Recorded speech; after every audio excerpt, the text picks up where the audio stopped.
各位玩家们，大家好！凶杀者日记来了。游戏于2021年9月17日发售。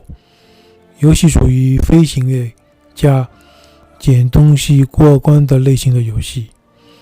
游戏带16个成就，全部都是关卡完成的类型的成就。游戏中可能会使用到 1.5 到2倍速度，加快流程，同时方便片子剪辑，当然不会影响游戏整体体验。OK， 一起开始吧。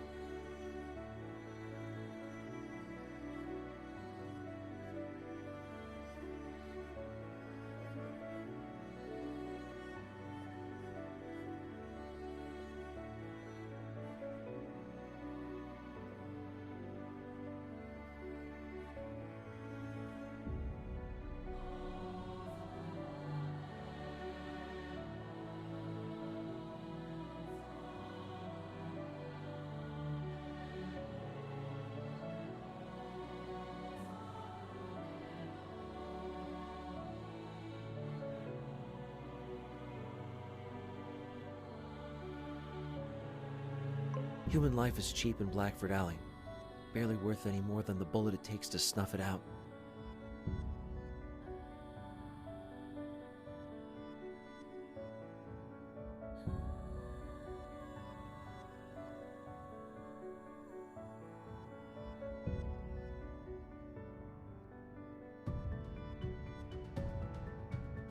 Violence breeds violence here, until you can't turn the corner without seeing signs of a fight on the street.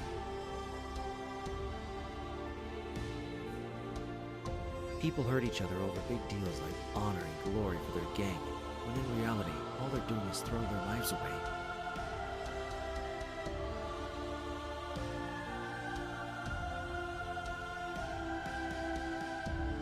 Every death on the street is another festering corpse added to the flames of violence that has consumed this neighborhood. That's the way it's always been.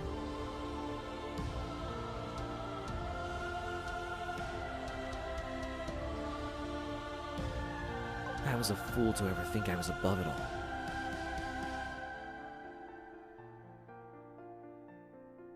Nothing has changed since I did what I did.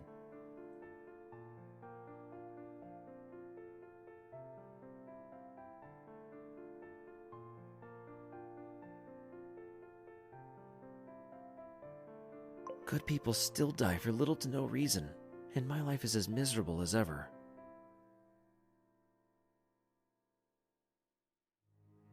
The only difference is the guilt weighing down on my conscience every day.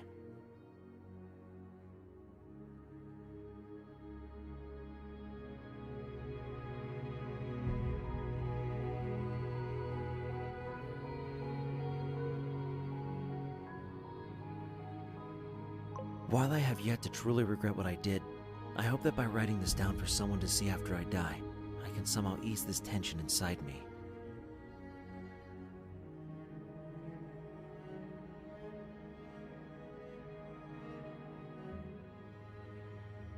I don't expect confessing my sins on paper to do much for my soul, but at the very least it'll help take a load off my chest.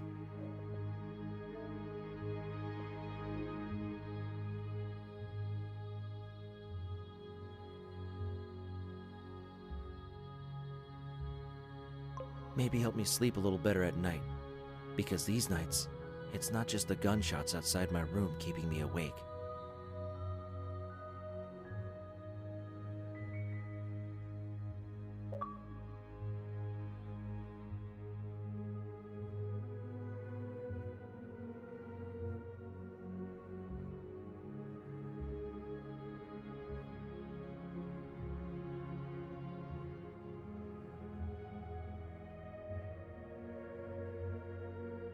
I was around 10 years old when my father was stabbed and killed by the Bloody Bishop's gang.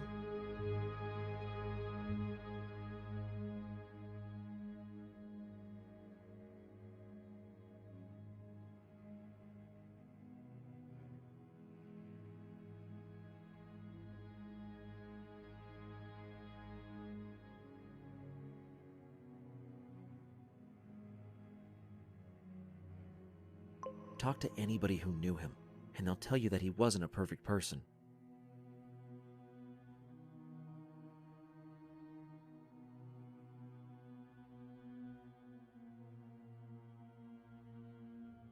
He was a member of the White Rabbits, a gang that butted heads with the Bloody Bishops for territory on a regular basis.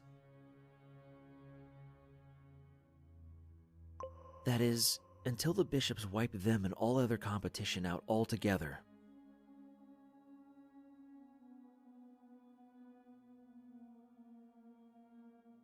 He might have been a gangster too, hardly any better than the ones that killed him if some of his acquaintances were to be believed.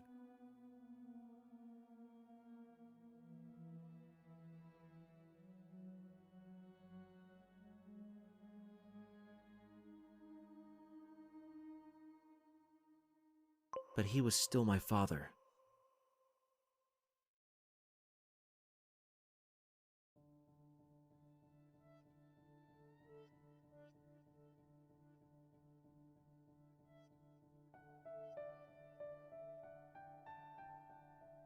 Whatever he did in the streets to pay our bills, he was nothing but kind to his family.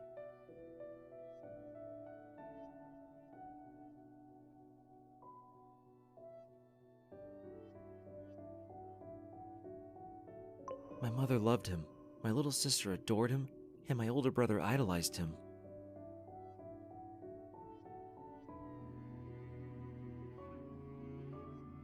Me?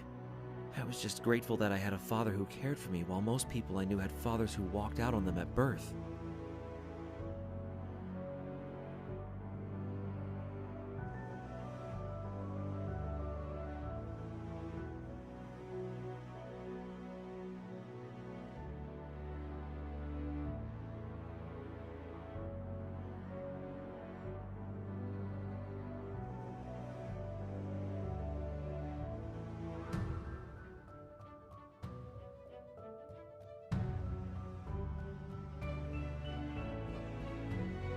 The night that he was taken away from me was the night that my life as I knew it came crashing down.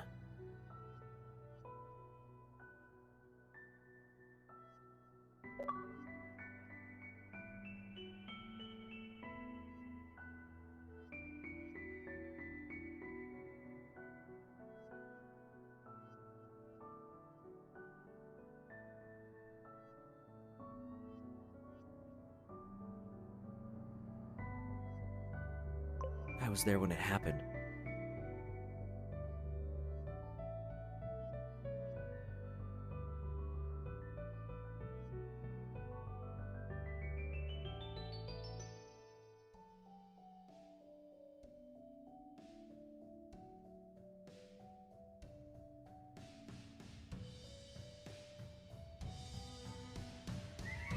My father had just walked out of our house to go about his business as a member of the White Rabbits.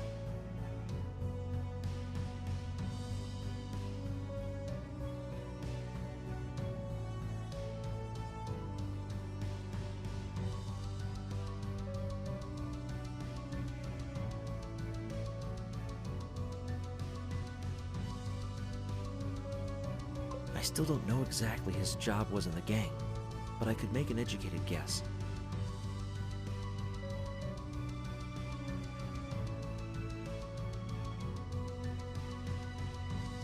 It was a well-known joke in the neighborhood that the White Rabbit's fur was only white because of all the cocaine they were packing.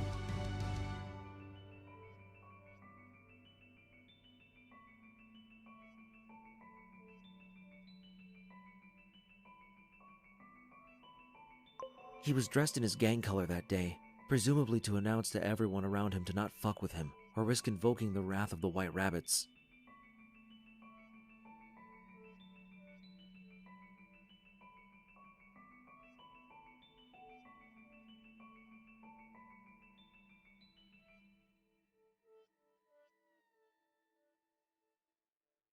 It ended up having the opposite effect.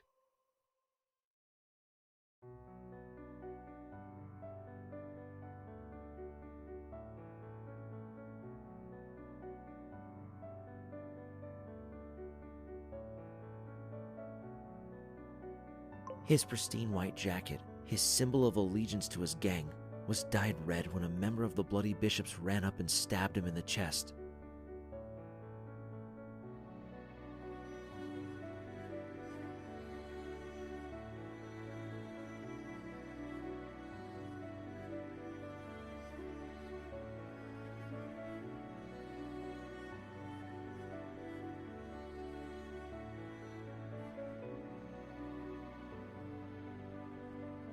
I can remember the sound of the knife piercing flesh.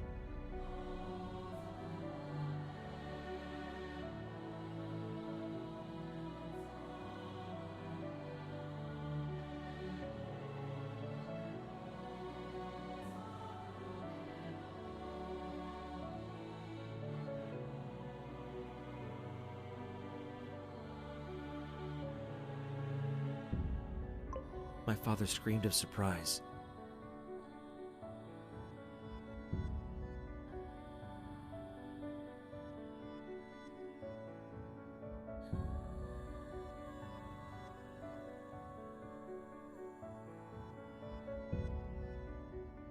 The fear in his voice and the cracking of his ribs as the knife forced its way into his heart.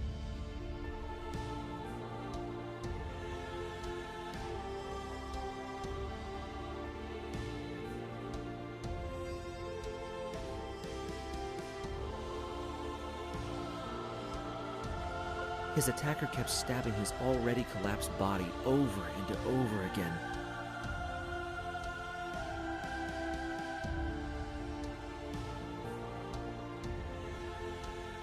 Just to make sure that he was never going to get up again.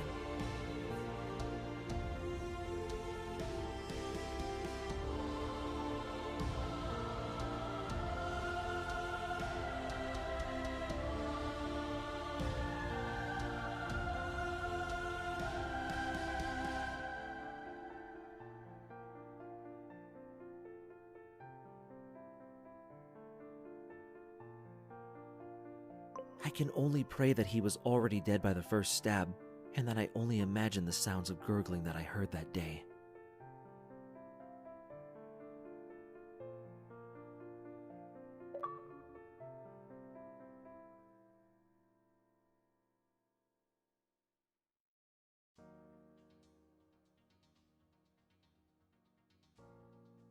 My father's killer was not a well-known gang member when I first saw him.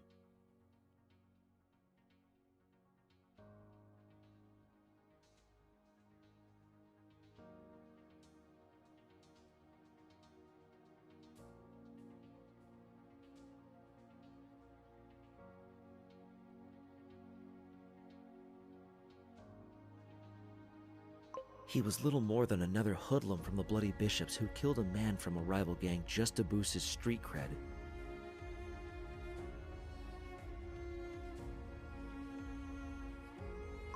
But I burned the image of his face into my mind.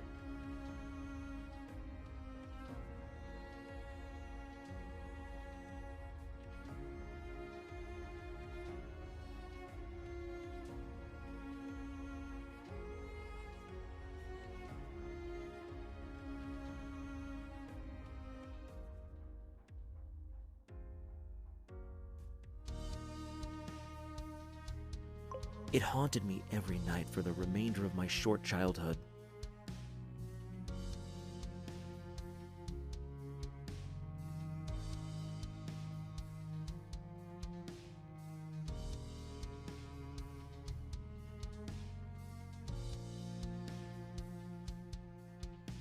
After my father's death, my mother fell into depression.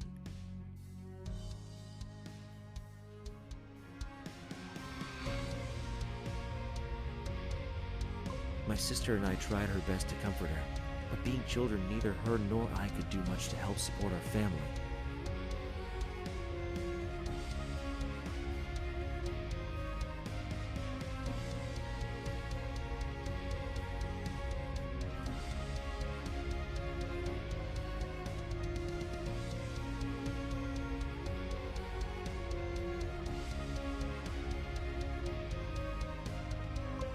My older brother, driven by rage and grief, joined the White Rabbits in an attempt to continue our father's legacy.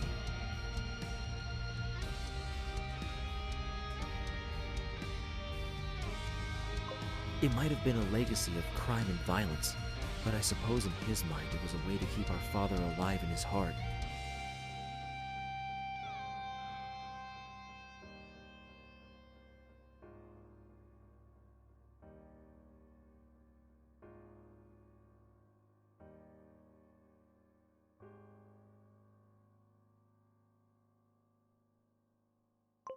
He died in the same gang war that wiped out all competition for the Bloody Bishops, shot in the neck in the middle of a firefight, and left to bleed out on the cold concrete ground by ally and enemy alike.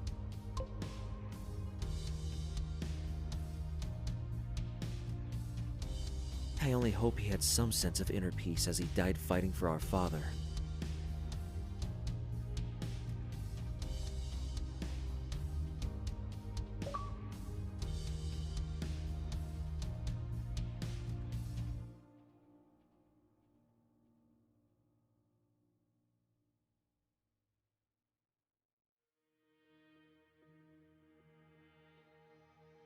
My mother was devastated after my father died, but she broke entirely when my older brother joined him.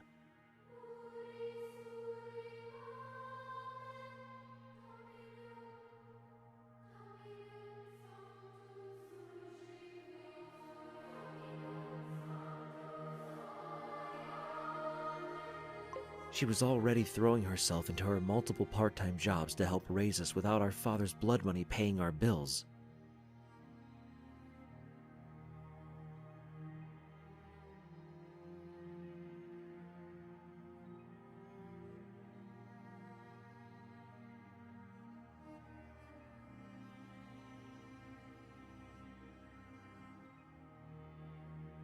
When my brother died, she hardly ever came home sober anymore.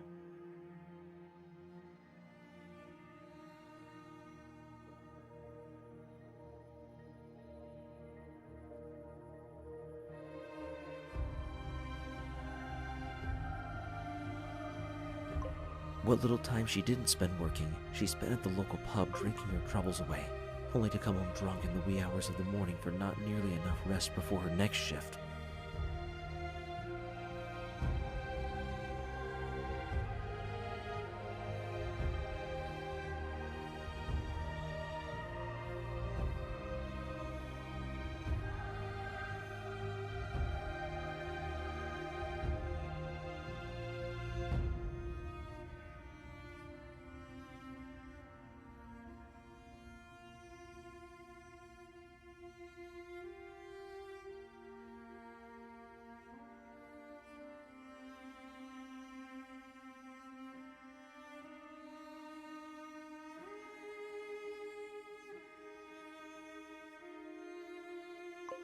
Because of that, I had to take over caring for my little sister, Natalie.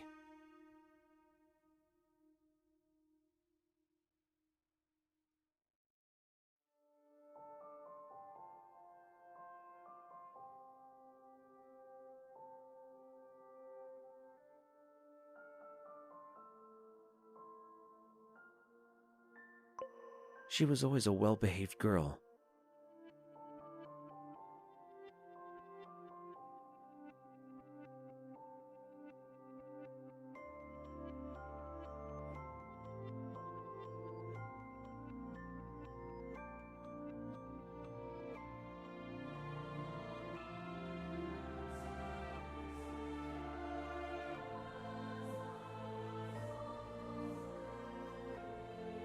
The most precious little thing in the world, not to mention unusually optimistic.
I swear, you could throw shit at her face, and she'd use it as fertilizer for a flower to give to you.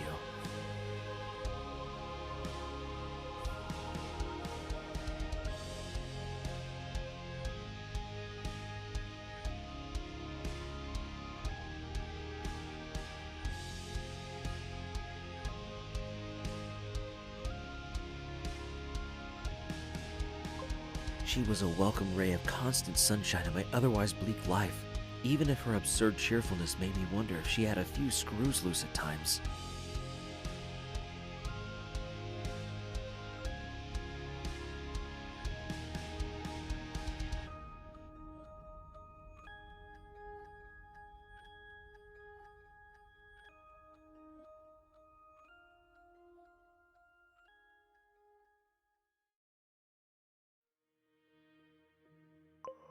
I practically raised her with help from our absent mother's money after the deaths in our family.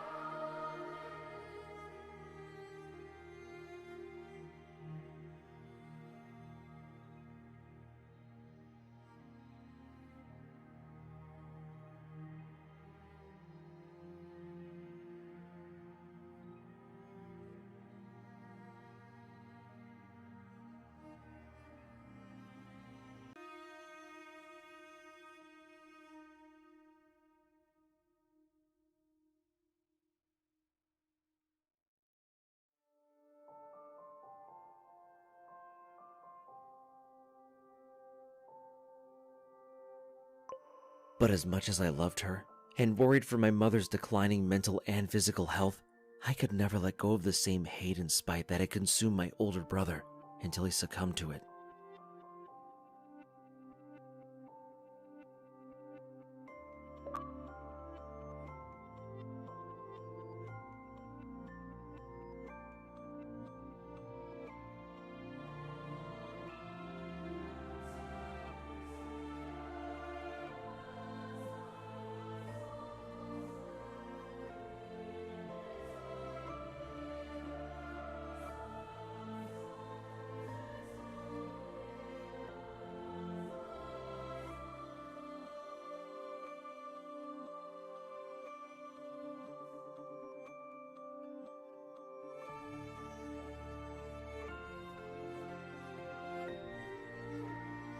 Since my brother couldn't carry out vengeance for our father, I decided to continue his work.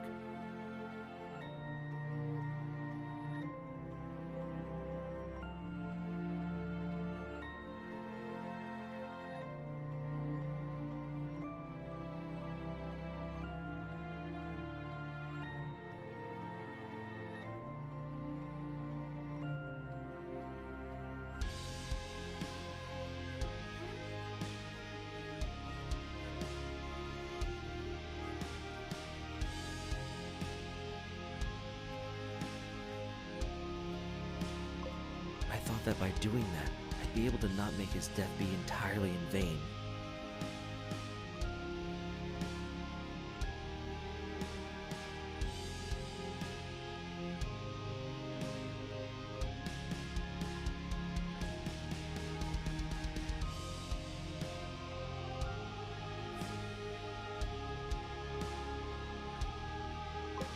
I was a lot more exact with vengeance than my brother was, though.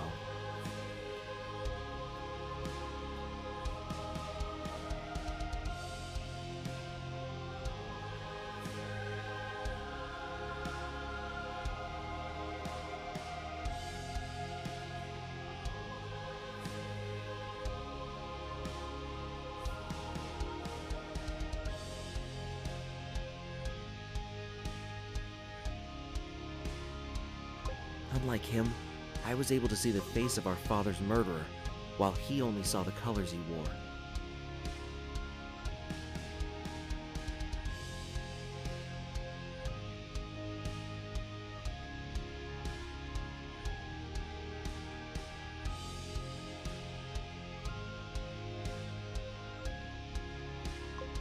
So when I spotted my father's killer years later swaggering around the neighborhood one day wearing the Bloody Bishop's red colors, I started planning.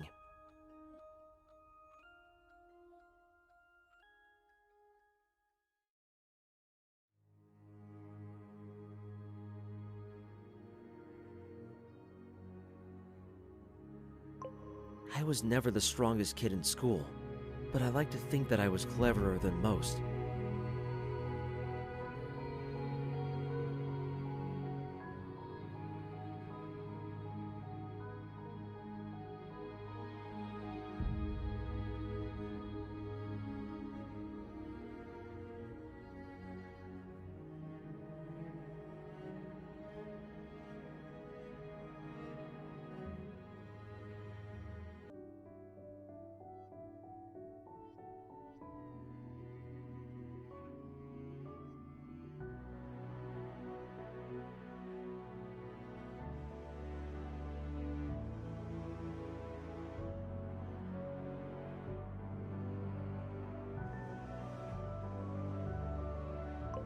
Being a bit, well, quite a bit on the short side, I also didn't stand out, no matter where I was.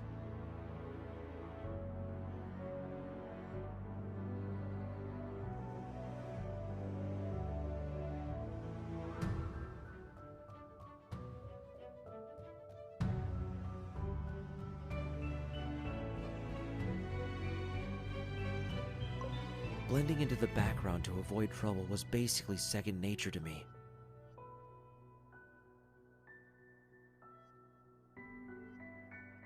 For once in my life, I was glad that I looked so unremarkable.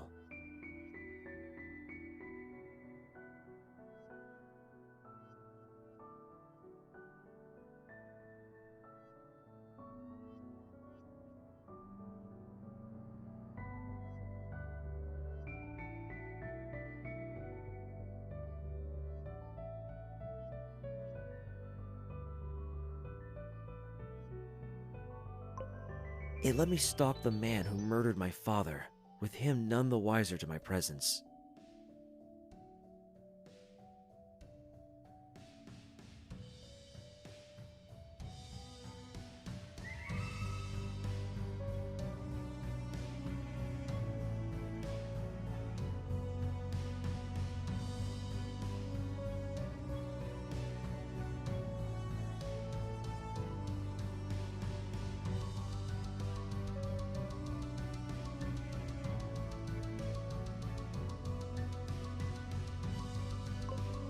He seemed to be on the young side, barely into his 20s by the looks of it.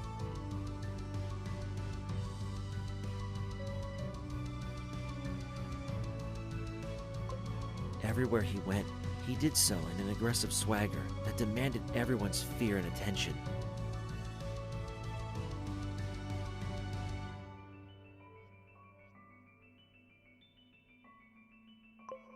I can only assume that he was only a teenager when he killed my father.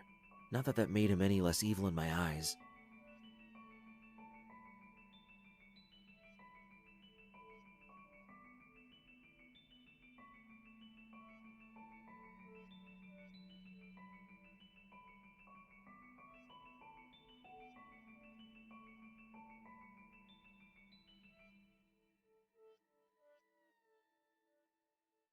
I wasn't about to forgive him, just because he was a minor when he ruined life for my family.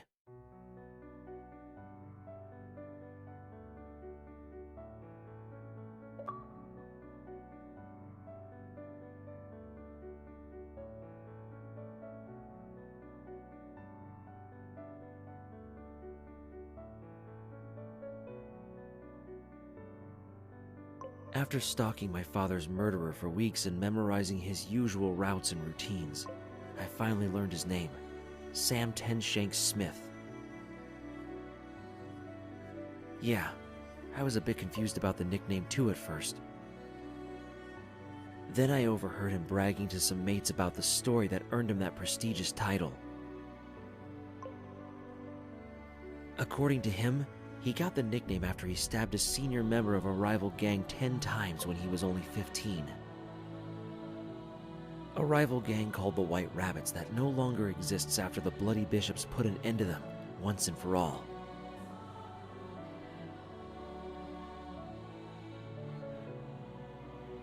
He even claimed that he was part of the final firefight.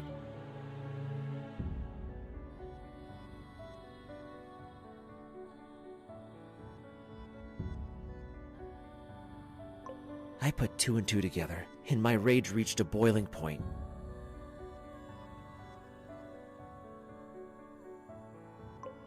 That senior gang member he seemed so proud of killing was my father.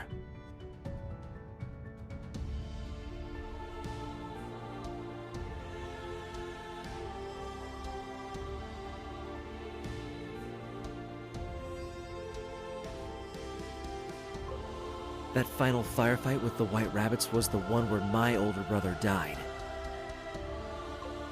And although the exact details of my father's murder have faded over the years, I knew for a fact that the bastard stabbed him way more than just 10 times. At the time, it felt to me like 10 Shanks reveled in killing members of my family. But deep down, I knew he was just some punk who killed for the glory he got from it.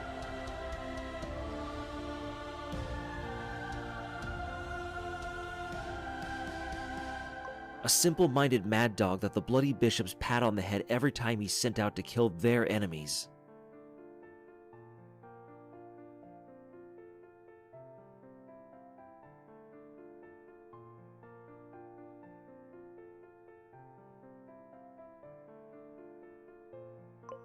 That didn't make me want to kill him any less, though.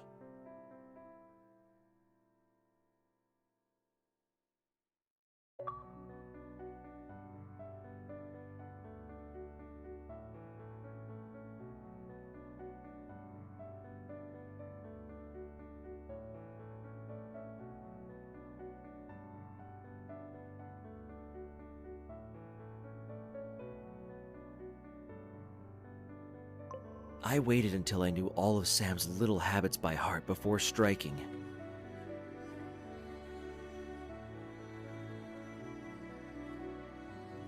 The reverence he showed when talking to senior gang members in contrast to his flippant tone with his parents.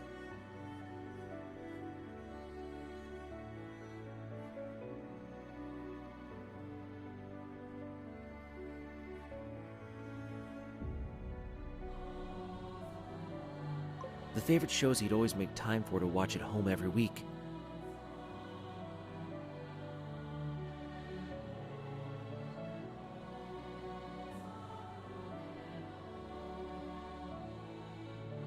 His favorite food, the paths he took, and the friends he met. I learned it all, hoping that any information at all would help give me an edge to my quarry. In truth, I think I may have been putting it off for as long as possible out of fear.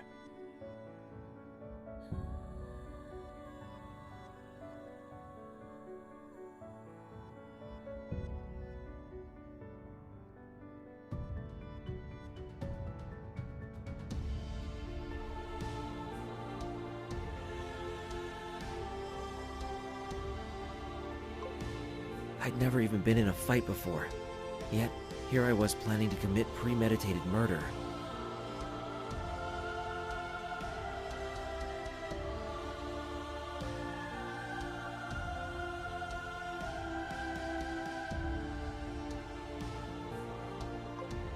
However, my hesitation was not out of pity for my intended victim.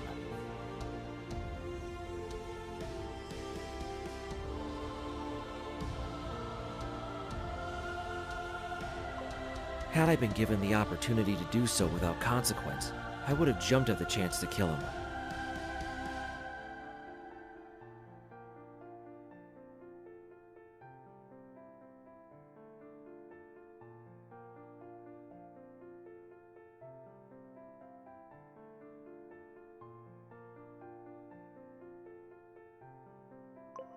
But if I were to be caught after killing him, or even worse, be seen by his fellow gang members in the middle of attacking him, my little sister would be left alone with no one to take care of her. Our mother sure as hell wouldn't have been able to.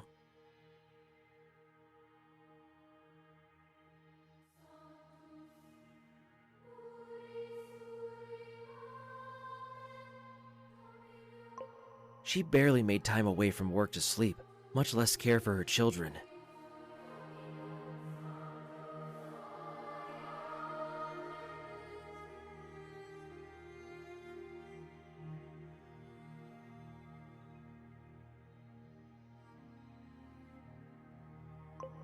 I don't blame her for it, but it meant that taking care of Natalie was entirely on my shoulders.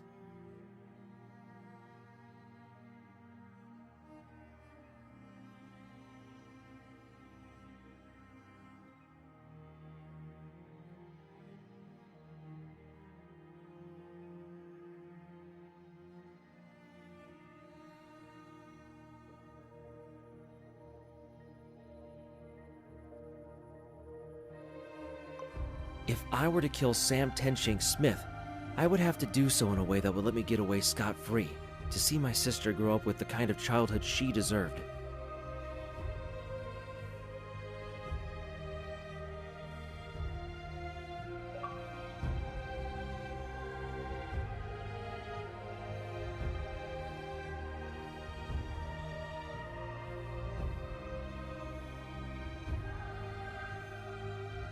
Other than his usual routes and hangout spots, I also studied the way Sam fought in a few brawls I managed to catch him in.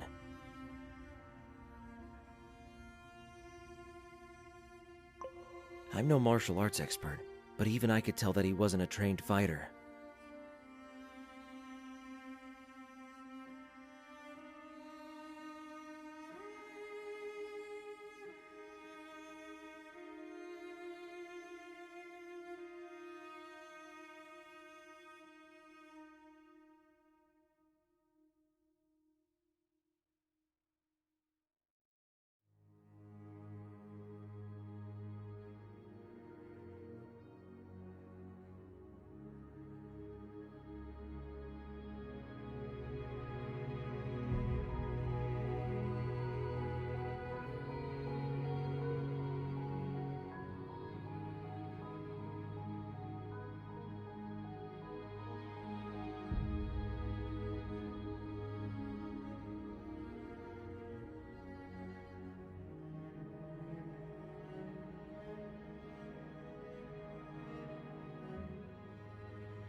Sure, he was taller than the average guy, and from the looks of it could throw one hell of a punch, but his techniques were sloppy despite his clear strength.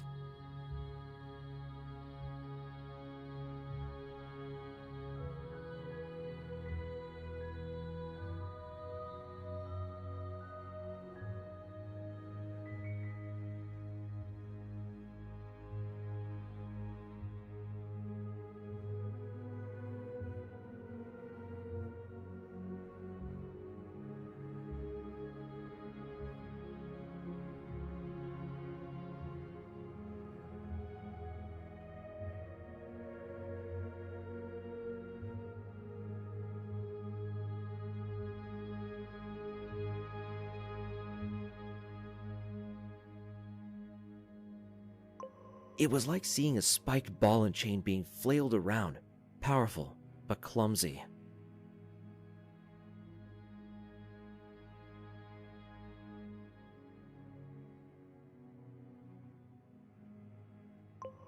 He always starts fights with a right hook that he puts all of his strength in, presumably in hopes of finishing the fight in a single punch.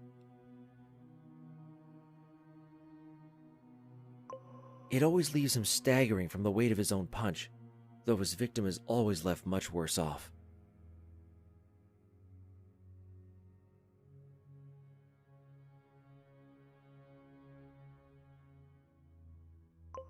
Nine times out of 10, if he misses his punch, then the person he's fighting has a chance to counterattack with a punch or a kick of their own.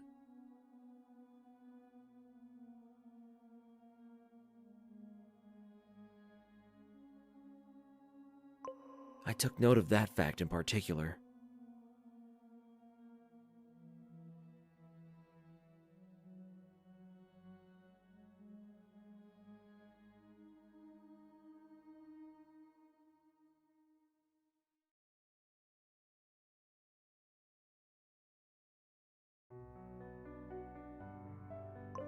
I'm no fighter.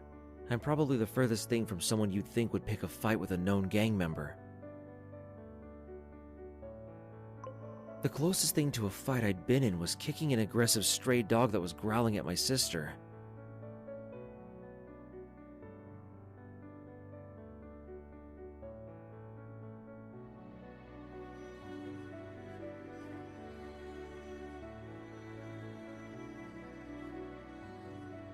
But in this case, I wasn't looking for a fight with Sam.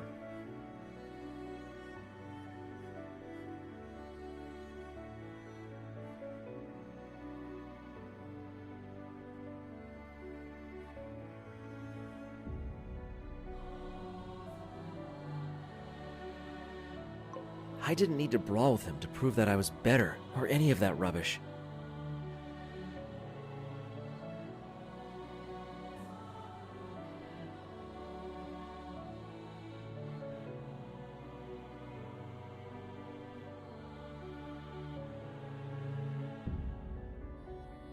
I just needed to kill him.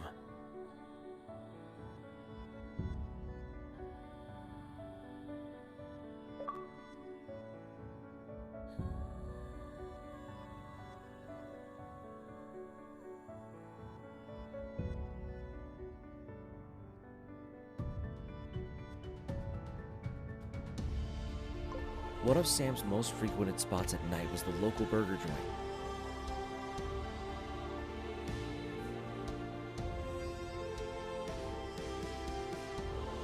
Every Friday like clockwork, he'd walk into Big Ben's burger place and order the same takeout every time. A double cheeseburger with fries, Coke, and special sauce.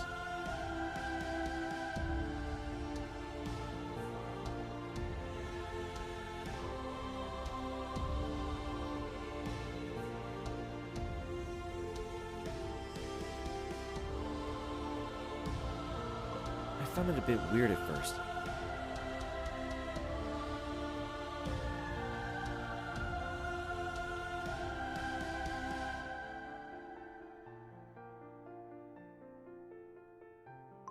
I'd expected someone like him to be drinking long into the night at a pub or a bar somewhere, not chowing down on a burger in some small mom-and-pop shop.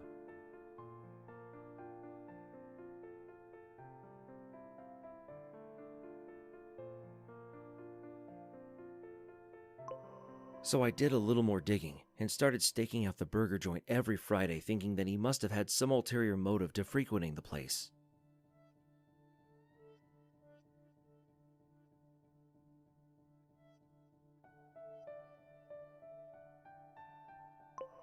Turns out I was right.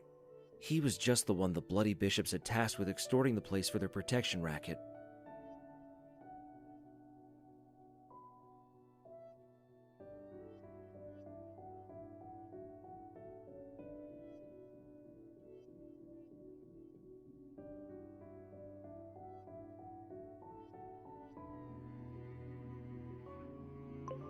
That special sauce he loved to order so much was really just $500 tucked under the food in the brown delivery bag.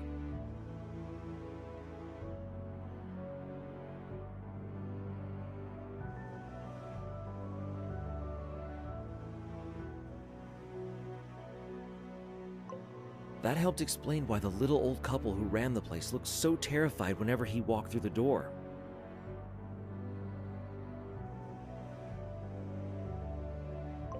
On days when he was feeling especially dickish, he'd even mess with some of the sit-down customers before he left, flipping over their drinks, feeling up women's skirts, stealing food even though he already got some for free, that sort of thing. As if I needed any more justification for killing him.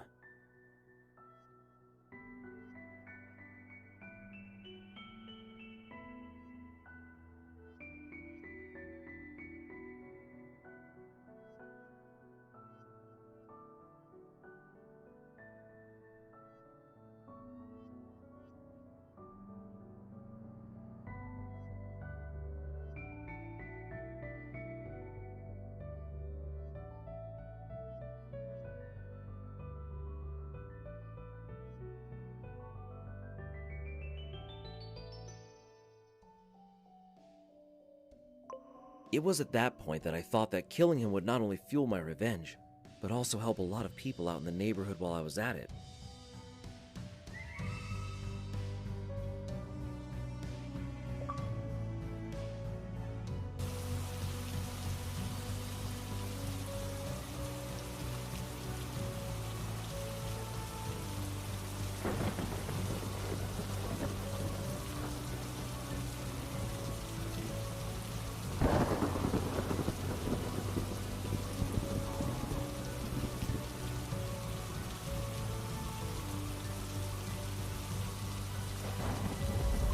It was on a rainy Friday night when I decided to carry out my father and brother's revenge.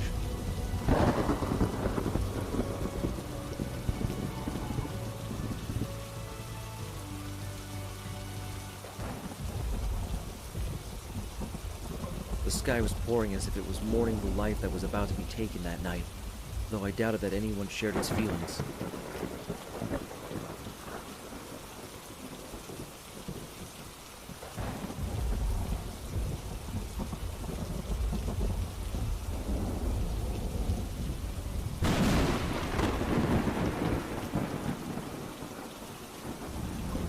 Certainly not me, since I was the one waiting out the rain for the chance to take it.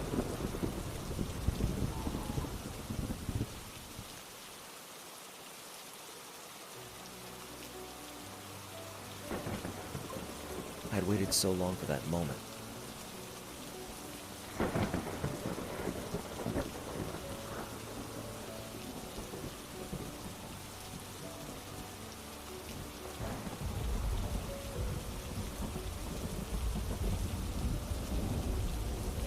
All my silent stalking and meticulous planning and holding on to a grief for the sake of vengeance.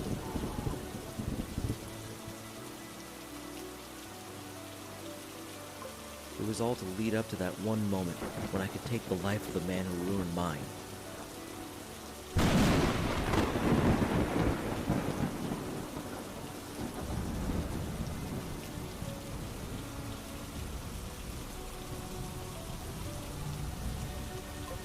The heavy guilt I felt from all the lies I told Natalie whenever I stayed out late would be washed away alongside his blood in the rain.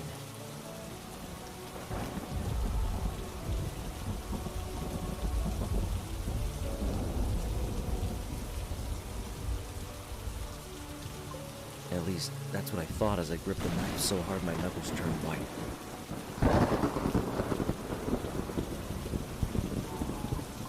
I was convinced that I would never be able to find closure until I killed him with my own two hands.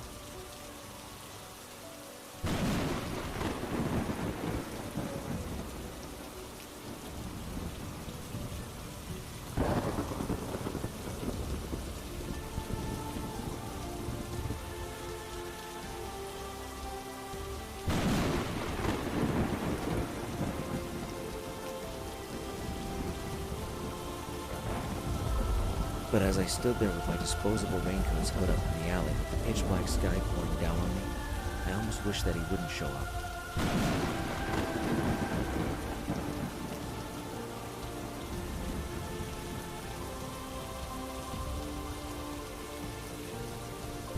I knew for a fact that he would come passing by, just like any other day.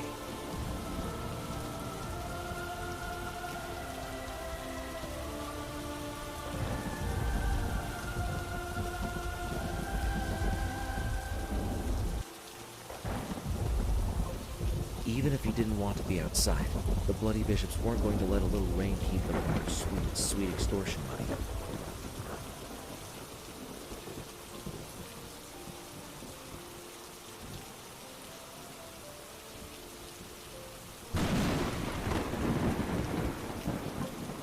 He had no choice but to go to Big Ben's burger place to pick up the money and pass through the alley where I was waiting to get back home.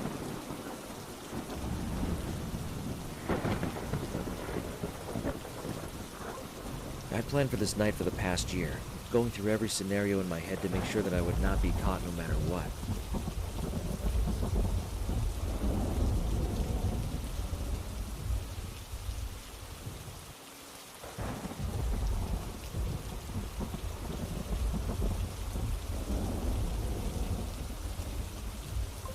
And yet when the time came to carry out my carefully laid out plan, I found myself hesitant to go through with it.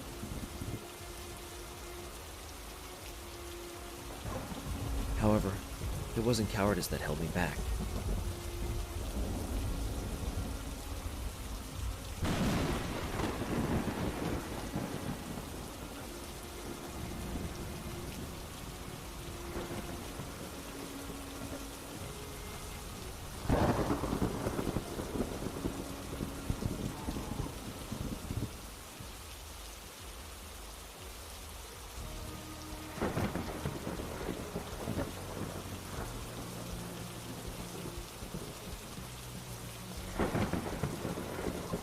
I knew that that was the night that I would forever be changed.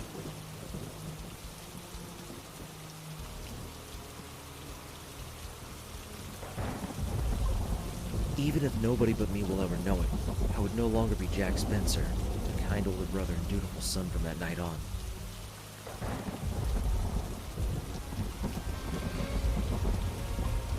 The moment I plunge my knife into him, I'll become a murderer. The very sort of scum that took my father and brother away from me. He turned my loving mother into the neglectful alcoholic she is now. How could I even look Natalie in the eye after that and still call myself a good role model for her?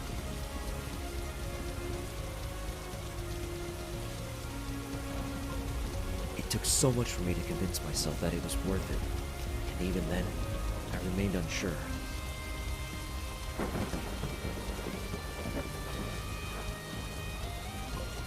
That is, until I saw him walk into the alley for myself.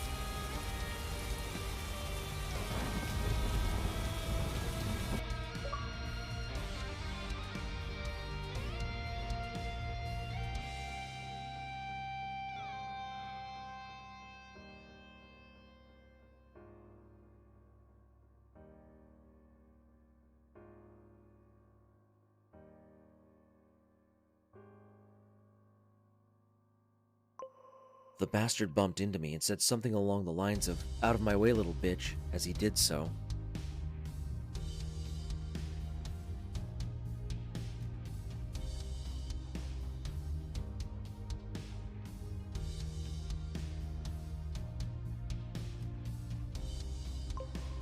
I got a crystal clear look at his face under the hood because of it.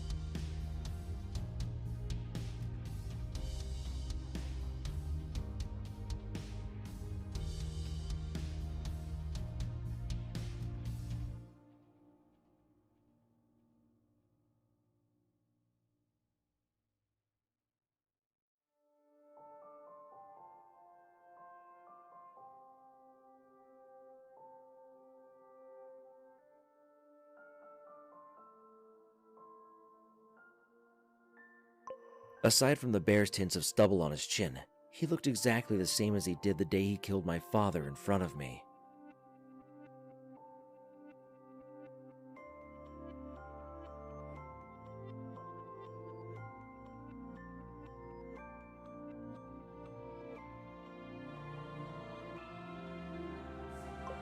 He must have been a little more than annoyed that he still had to go out in the heavy rain to collect money for the gang like the good little dog he was playing fetch for his master.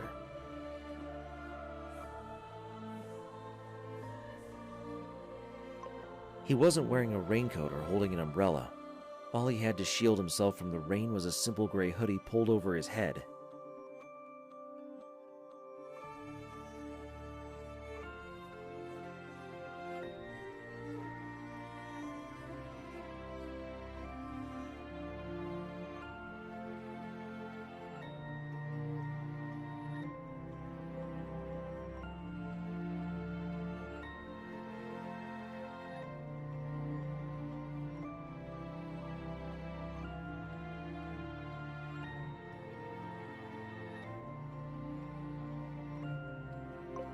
I guess that he must not have looked into the weather forecast for the area, like I did in preparation.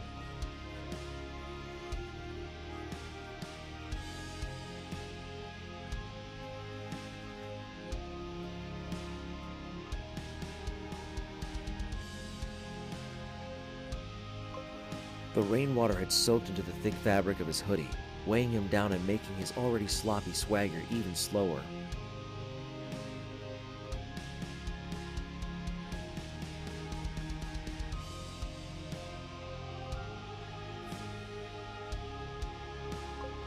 His sagging trousers, which he already wore way lower than should be practical, were now like wet weighted shackles around his ankles.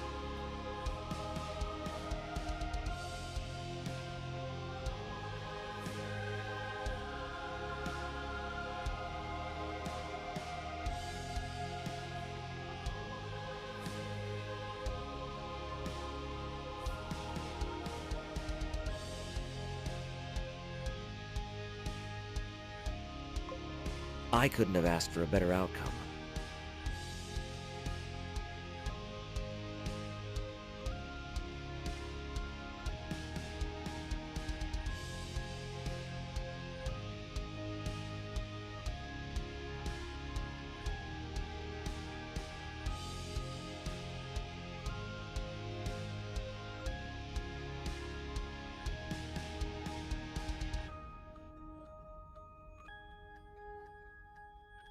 I waited until he had his back to me.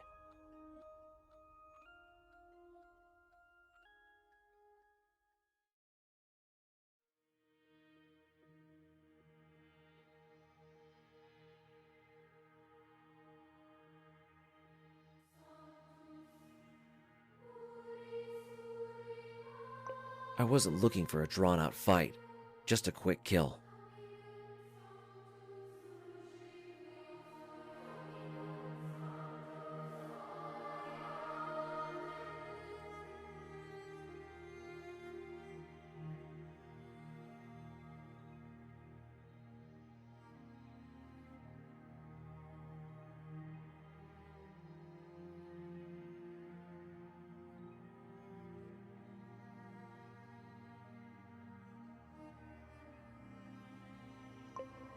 I thought that if I was lucky, I'd be able to take him out in one fell swoop by stabbing him in the back.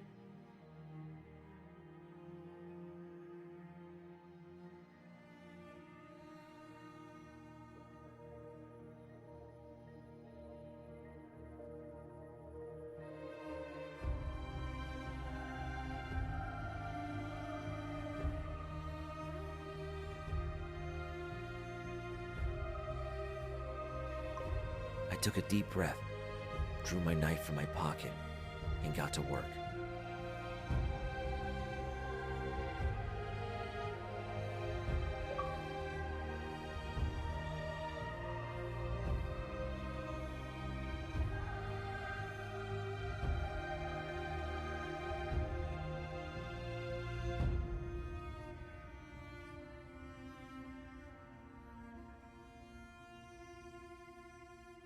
My first thought when planning Sam's death was to use a kitchen knife, but I'd read that their handles tended to slip when used for stabbing and ended up hurting the person holding it.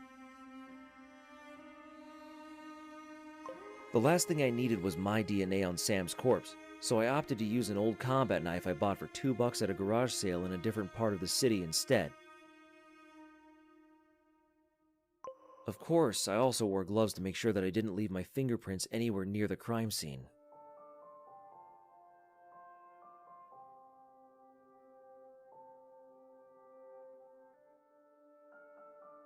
When I plunged my knife into Sam Smith's back, I felt a weight being lifted off my shoulders.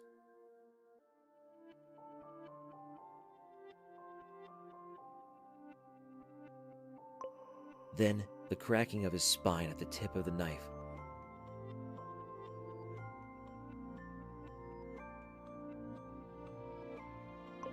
He let out a high-pitched scream of surprise and pain that was drowned out by the rain and thunder.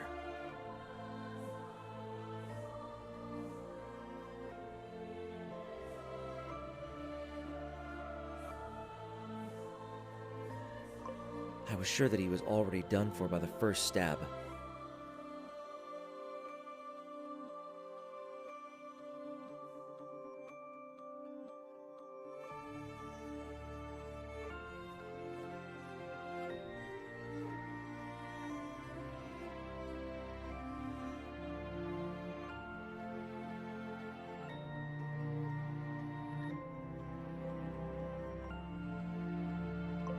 Best case scenario for him at that point was he somehow got medical attention in time and became a paraplegic for life.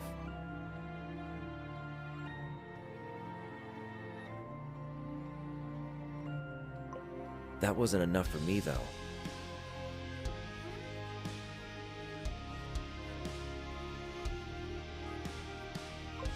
When he gutted my father like a fish, he stabbed him so many times that he got a nickname for it. I was about to return the favor in kind.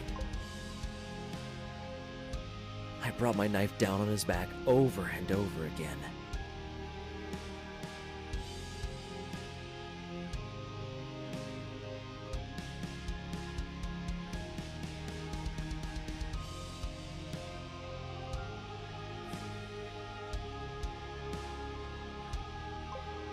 I lost count of how many times by the 10th stab.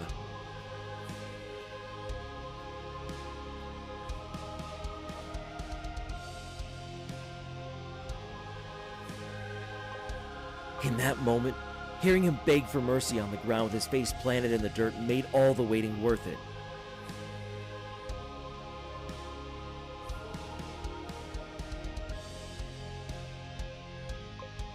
Though he couldn't see me with his hood now draped over his face, a part of me wanted him to know who I was before he died. To be more precise, I wanted him to know exactly why he was dying like a dog on the streets that day, and for that fact to haunt him for the rest of his very short life.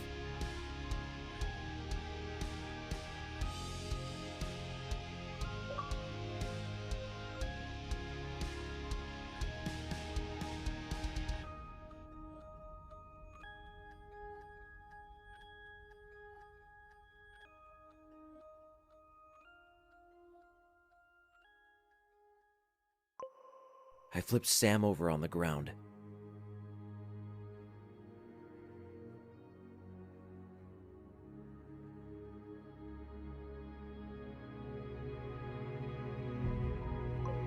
Blood poured from the holes on his back and drizzled down a nearby drain alongside the rain, erasing any evidence, exactly as I'd planned.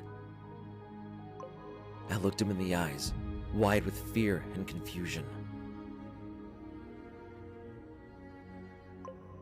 I wasn't wearing any gang colors, just a plain clear raincoat splattered with blood and dripping with rainwater over nondescript clothes that any witness would have had a hard time remembering.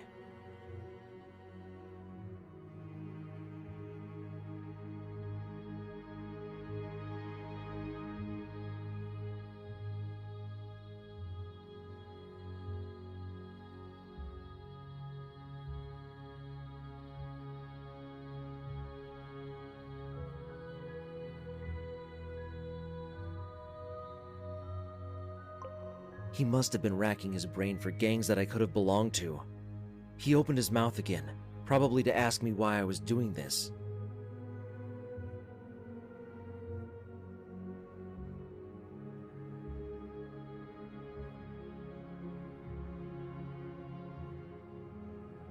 I slashed him across the throat before he could get a word out, but I gave him an answer anyways.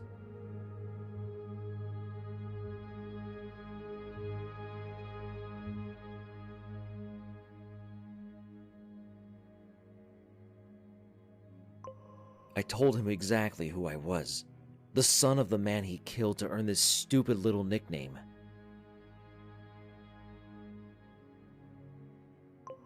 I don't know if he even remembered who my father was anymore.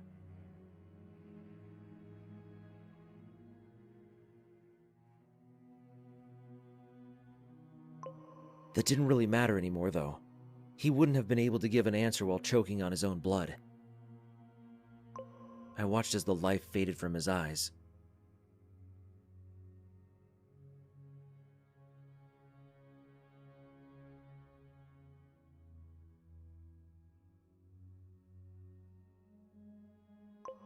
For the first time since my brother's death, a genuine smile of happiness spread across my face.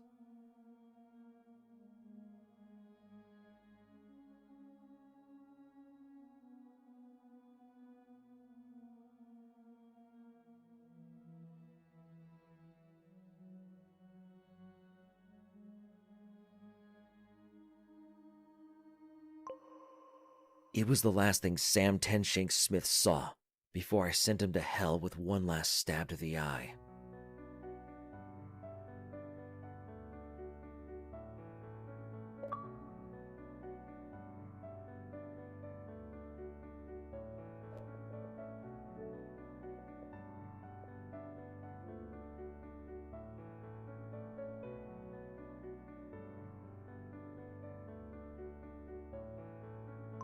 After killing Sam, I made even more cuts around his body and waited for him to bleed out as much as possible so that the rain would wash the blood down the drain.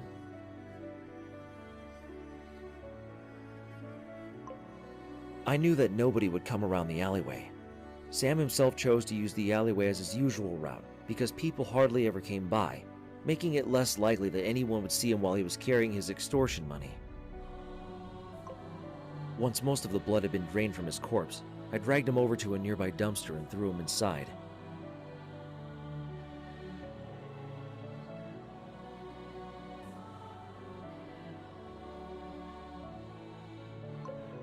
I spent some time covering it up with trash so that the dumpster truck driver won't notice him when he comes to pick up the trash.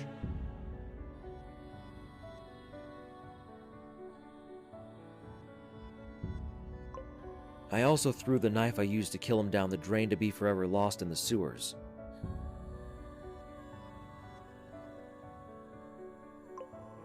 I'd have dumped Sam's body in there too, had the opening been big enough.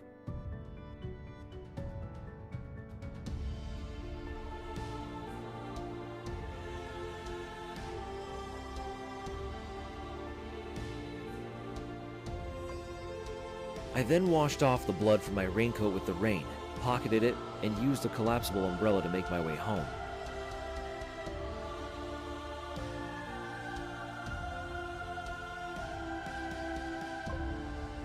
I took the long way around, passing by an old warehouse where homeless people were known to frequent.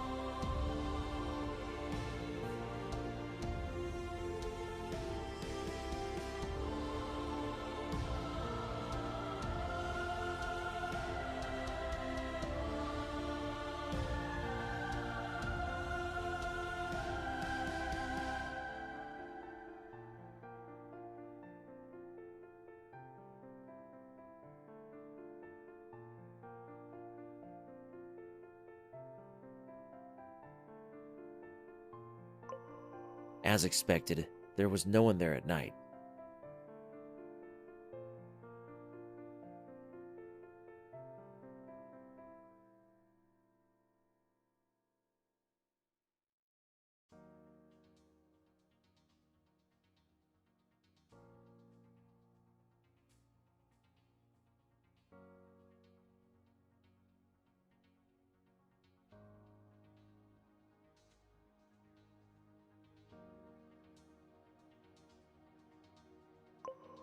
A charity event in the neighborhood had opened the food kitchen for the homeless that night. Bless their souls.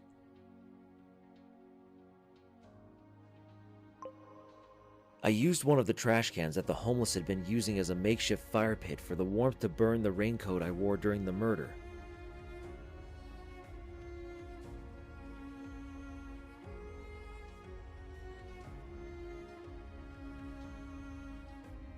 I arrived home before my mother did, with no one the wiser.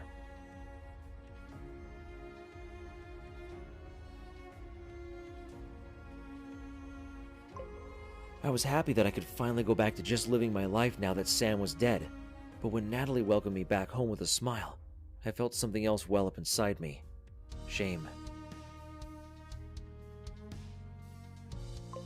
Not of being a murderer, but of not being the same good person Natalie clearly thought I was.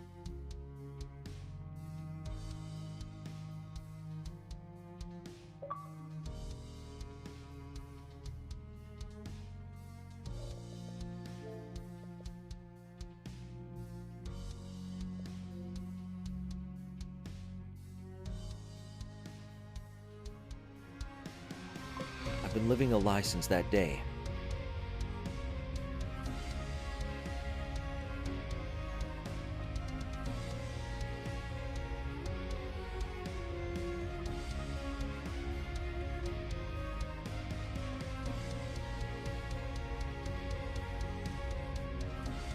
Pretending to be a kind and helpful older brother to my little sister who had no idea of what I'd done.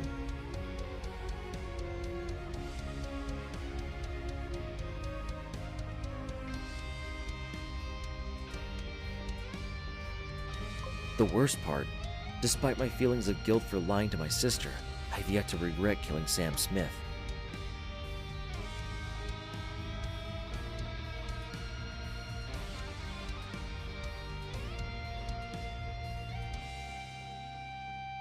I replay his murder over and over in my head every night, but it doesn't haunt me.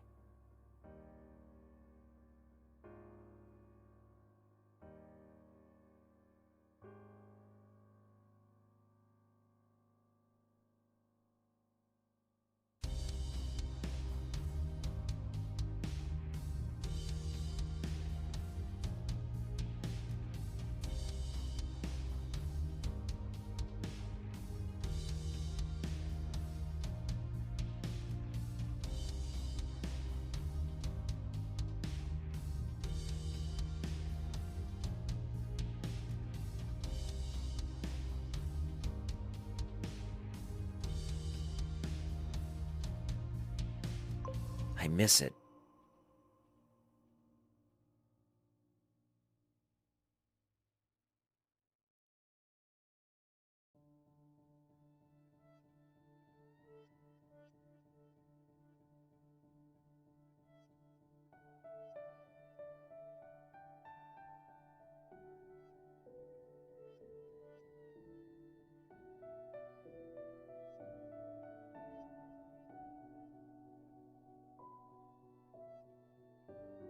That feeling of power over another human being.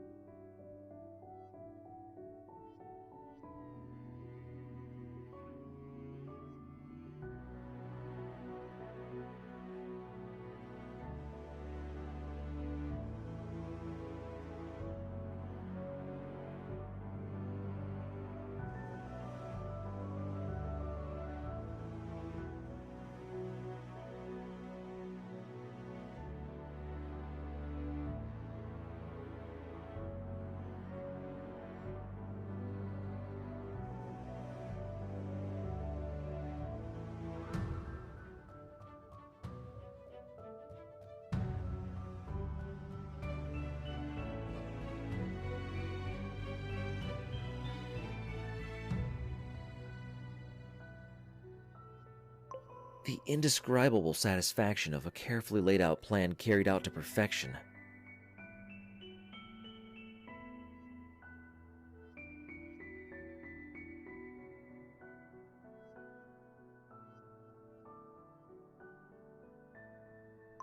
The catharsis that came after I unleashed all the righteous indignation that had been welling up inside me since I was 10 years old.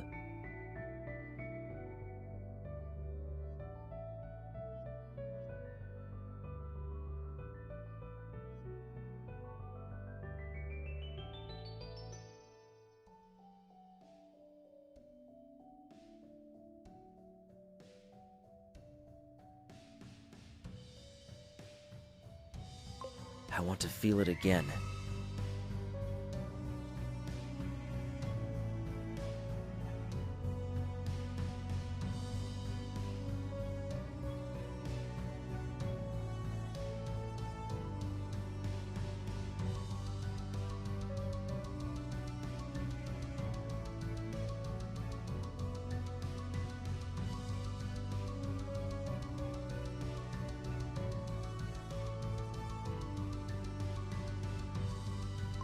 Only my love for Natalie has been keeping me away from the urge to experience the thrill of killing once more.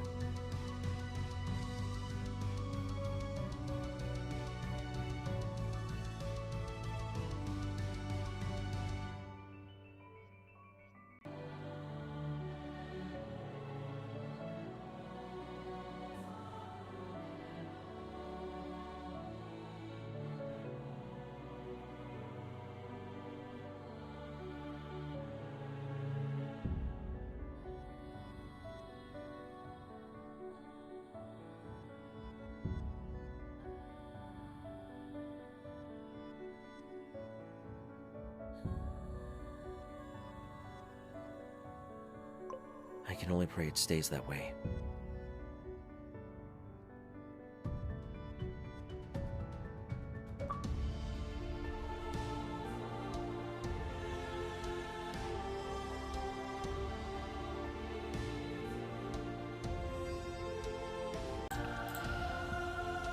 OK， 可爱的玩家们，这个游戏已经全都救了。个人感觉这个游戏还是不错的，可以入手。好的，这次小小的攻略就到此结束，感谢玩家观看，我们下次再见，拜拜。